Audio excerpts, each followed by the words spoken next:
بسم الله الرحمن الرحیم. ګرانو هیوادوالو، دغه ورځو کې بیا یوه ویډیو سره کتو پورته کېږي او دغه چې رنګارنګ تبلیغاتي کمپاین په اسلام باندې استفاده کېږي چې هغه دغه کرکټیا چې د افغانستان یو جنرال سمیع سادات له امریکا څخه په افغانستان کې د یوې نوې جبهې د خلاصولو او د جنګ د بیا د شروع کولو د وینو د تویولو او د نارامیو د ایجاد لپاره یو اعلان کړی دی او په دې باندې بس د خلکو ذهنونه مشوش کوي او ناحقه تشویشونه ایجادوي. یو خو دا خبره ده چې لومړی خو سمیع سادات اوس په امریکا کې په 3.5 میلیونه ډالر باندې اخیستل شوي قصر کې زندگی کوي. هلته څو زرې موټر لري او ځان ته خپله د کور خدمات او باډیګارد او اشپز او خدمتګار لري. یوه شاهي زندگی ځان ته اختیار کړې ده. په هیڅ ډول سره هغه د شاهي زندگی نه پرېږدي چې خپله راشي په افغانستان کې دا جګړه وکوي. یو دوهم دا ده چې سمیع سادات خو کله کله داسې ټوکې او پټاکې ولي، ځکه د یو وارې مخکې هم داسې ټوکې کړي ولي، ویلي چې سپورتونه کوي او له لوی اختره بعد به خیر به تاسې ځو افغانستان ته.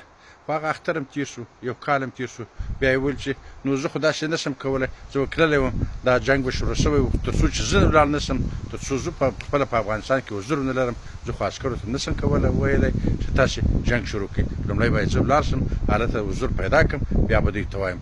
خو دا باندې هم 3 او 4 کاله تېر شو او خلکو انتظار وشتل چې سمیع جانانو دلته خو خلک انتظار باسي، تا خو واده کړی و چې تا هم افغانستان ته راځې، بیا هم ونه شوله.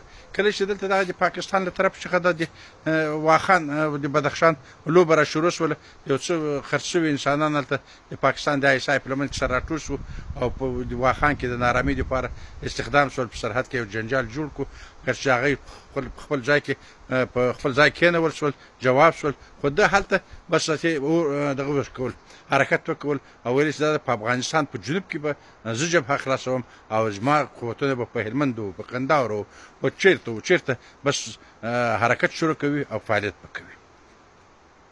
دلته باید وویل چې اول سمیع سادات ته د افغانستان د ټاپ نظامي رهبري غړی وي په کابل کې، ته د افغانستان د کابل د ګارنیزون د ساتونکي د رهبري مقام کې ناست انسان وي.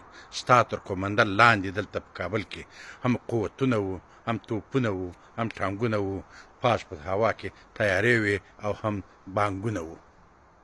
تا سره ملیشې وې، تا سره د پولیسو قطعات وو او تا سره د کابل د ګارنیزون کې د ملي اردو قطعات وو، تا سره د ملي امنیت صفري قطعات، دا ټول ستا په قومنده کې وو. دا ټولو دې ته سترګې پلارې وې، ته به د افغانستان کابل نه دفاع کوي او کابل به نه پرېږدي چې بل څوک یې درڅې اشغال کړي، مګر تا دا ټول په خپل ځای پرېښودو او تېښته دې اشغال کړه. نو چې تېښته دې وکړه، بنان ته یو بګیل سوی مرړز یې او بګیل سوی مرړز بیا جنګ ته نه داخلېږي. که جنګ ته لاړم شي، بېرته جنګ له میدانه په منډه باندې تښتي، هغه طاقت نشي کولی. دوم، تا د افغانستان د ملي اردو ټول سربازان او افسران په بې سرنوشت حالت کې پرېښول او ته تېر ولاړلې. تا تنها ځان وایستل. نظامي جنرال تېښته نه کوي، تکتیکي حساب باندې عقب نشیني او شاتګ کوي، خو د خپلو قطعاتو سره یو ځای. ولې تا خپل قطعات په میدان پرېښولو، تا تېښته وکړه.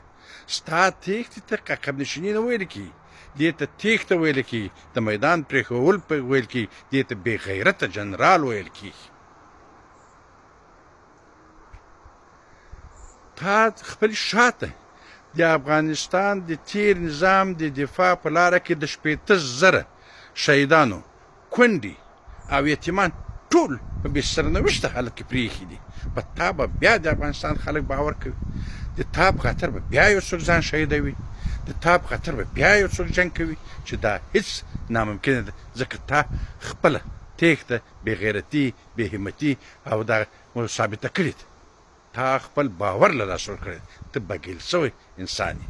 بنان خپل ځای دې کښېنه، مه تشویشونه ایجادوه، مه د دې تلاش کوه چې دغه افغانستان چې له کلونو جګړو وروسته نن یو امن فضا ته داخل سوی دی، نن آهسته آهسته هوسا امن کې ژوند کوي، هوسا ژوند په لور باندې قدمونه اخلي.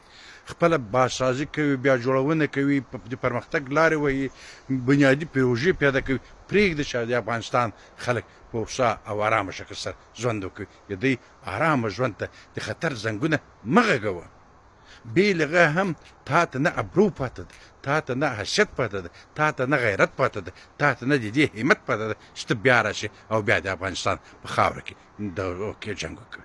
که نه خو دغه کس دا میدان خو راسه تا خو خپله ویل چې داسې نه کېږي چې زه به په امریکا کې ناست یم او جنګ به په کابل کې کوم. خو راسه دغه افغانستان د جبهې چې خلاصوي د جبهې سره خو موجود شه.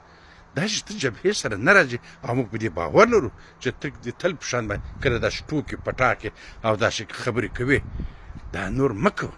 ځکه خپل حیثیت دې کموي، خپل ځان دې سپکوي او د افغانستان خلکو ته ناحق تشویشونه مه ایجادوي. ځکه د افغانستان خلکو اوس ته پېژندلی یې، په تا نه څوک باور کوي، نه ستا په خبرو څوک عمل کوي، نه ستا په ویلو څوک عمل کوي، نه ستا په کړنو څوک عمل کوي. ځکه ته په امریکا کې ناست په شاهي قصر کې شاهي زندګي دې ځان ته اشغال کړې، د افغانستان خلکو ته بیا جنګ غواړي.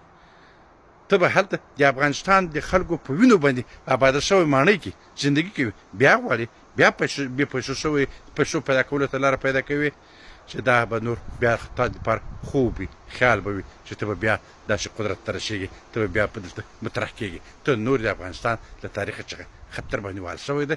قرار هلته کښېنه. د افغانستان خلک خپل امنیت په خپله ساتي، خپل هېواد په خپله ابادوي. پرېږدي چې افغانان په ارامه او ساده ډول سره ژوند کوي. ومن الله توفیق.